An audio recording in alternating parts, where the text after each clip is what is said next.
But first, an apology. Hello, I'm Dan Morgdo. Now, just to quickly track back to yesterday's video, I'd like to formally say sorry if it offended you. However, I don't believe in censorship. So, it's not really a apology. I apologise if you were truly deeply offended by it, but it's freedom of expression.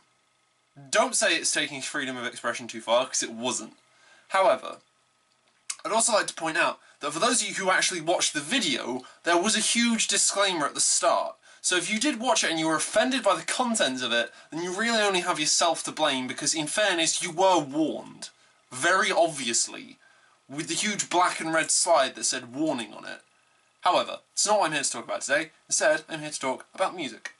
So, as they say with all journeys, you have to start somewhere. And for me, that somewhere was this album. My Chemical Romance is the Black Parade that was released, if memory serves, way back when in 2006, 2007. In fact, to be precise, 23rd of October 2006. Because this album is celebrating its 10-year anniversary this year. I'll be doing a video on that. No problems. Now, The Black Parade is one of perhaps the most influential albums of my entire life. Safe to say, without this album, I wouldn't look as emo as I do now. This album not only is phenomenal, it is also one of the most artistically beautiful ever created. Seriously, it's beautifully beautiful. I also own this album on vinyl, which is actually behind me as I'm doing this video. So, you know, you'll be seeing that and also potentially hearing it if I can sort out copyright things. So this is the album that pretty much started my journey on the road to being me. I can't use the other one because I don't know where it is, but if I had to pick a ninth one for this, it would be the Rasmus's In the Shadows, because, you know, that album fucking rocked. On to the main album that kind of shaped my humanity, and more so my need to write stories. And the phenomenal Tales Don't Tell Themselves by Funeral for a Friend. The album that the band now actually regret making and also constantly make fun of. This album is pretty much the reason I'm a writer. The beautiful stories told within the songs are wonderful, and needless to say, this album should be timeless. It's a shame the band broke up last year, and also they don't particularly like it in general. Overall, this album makes me truly happy. This is actually the second copy I own because I broke the first one, but that truly did show how much I really fucking listened to it. Great album, seriously. Although they don't talk about it much, please go and check out Tales Don't Tell Themselves by Funeral for a Friend. So, the first proper metal album I ever owned, and more so listened to, was this. Follow the Reaper by Children of Bodom. Now, I laugh at this because I can't stand Children of Bodom now, because, you know, it's far too shouty and far too screamy. However, this album makes me happy because it marks a period in my life where I was truly angry. This goes along with, like, my Slipknot era of stuff, where I basically owned everything Slipknot. Slipknot t-shirt, Slipknot hoodie. If I had the opportunity, I would have owned a Slipknot mask, but my mum told me I wasn't allowed one. True story. But yeah, Follow the Reaper was, by all intents and purposes, one of the albums that made me. It was so heavy and so metal, I just loved it, and ultimately turned me into a angry, thrashy emo kid. So, the album that pretty much defines my teenage years, and also defined my turn in taste of music. Alkaline Trio. Bet you guys who know me well enough are wondering when this bastard was going to come up. Yes, Agony and Irony was the first Alkaline Trio album I ever owned, and safe to assume it was one of my favourites. Having come from pretty much nowhere to somewhere, Alkaline Trio slowly became one of my favourite bands after I heard the track Radio on the Under the Influence CD for My Chemical Romance on an issue of Kerrang! I heard Radio first, and then ever since then, me and Alkaline Trio have had a love-love relationship. Well, kinda. We have issues. So, a weird one in the works, and also marks the turning point of my music taste. Back when I was listening to Alkaline Trio, I would listen to only Alkaline Trio, but then Dan Andriani Emergency Room came on. I know, a bit of a cheat here, because Dan Andriani is the bassist of Alkaline Trio, but bear with me. Whilst I was at college, I started writing a novel. Namely, I was trying to write a book called Hurricane Season, coincidentally influenced by this album, also called Hurricane Season. Hurricane Season is perhaps one of the most influential albums on, again, my story writing. Having based almost an entire album on the songs and the track listing of this album, it was phenomenal, and also marks yet another definite time marking thing into when my music taste began to change, because the next album coming up really did sort of like start to open my eyes to different types of music.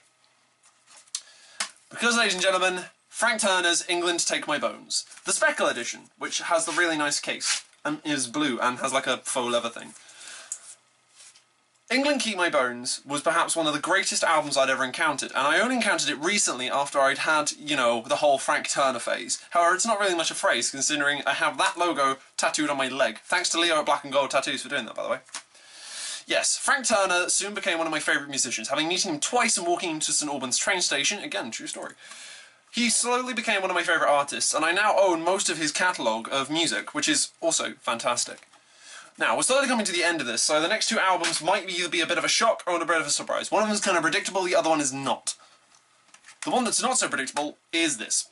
Born to Die by Lana Del Rey. Now, most of you are kind of thinking, okay, he's going to have punk, metal, kind of folk punky, what's he going to come out with? Yeah, Lana Del Rey. I fucking love Lana Del Rey. She's genuinely one of the most unique musicians of our current time. I think her voice is absolutely timeless and her music writing is flawless. Granted, it's not the kind of music I would normally listen to, but it's very easy listening. And, also, Lana Del Rey. Come on. Yeah. Yes, Lana Del Rey is perhaps one of my favourite musicians ever. Having owning Born to Die on vinyl, it's also, again, one of the few albums I can listen to fully and not have any complaints with. Because, you know, Lana Del Rey rocks. I would consider Lana Del Rey rock. And so the final album in this weird list, which won't come as much surprise to people, is this. Disgusting by Beartooth. It is phenomenal. Put out on Red Bull Records, it is genuinely one of the best albums I'd ever heard. I'd only ever listened to one song by Beartooth before I listened to this, and safe to assume, after I'd heard that, no going back. I now have the Beartooth logo tattooed on my leg, alongside my Frank Turner tattoo and my Alkaline Trio tattoo. Yay! Overall, this album really did change a lot. It was heavy, but it was also very symbolic. It had a lot of really good messages on it, and also kind of semi-Christian influences, but at the same time, it really did showcase that you can have a really good message and still play really fucking heavy music. Seriously, if you have not heard any of these albums, go check them out. So there you have it. They are pretty much the 8 albums I consider that have shaped my life. Overall, I think that some of the albums in there really do stand out over the others.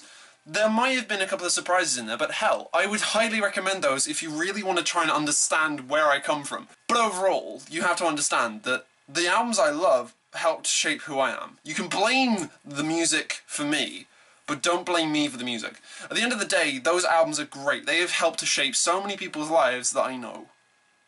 If you by any chance feel like you would like to listen to one of those, please go and buy them. I'd highly recommend it. Go and support local shops and artists as well.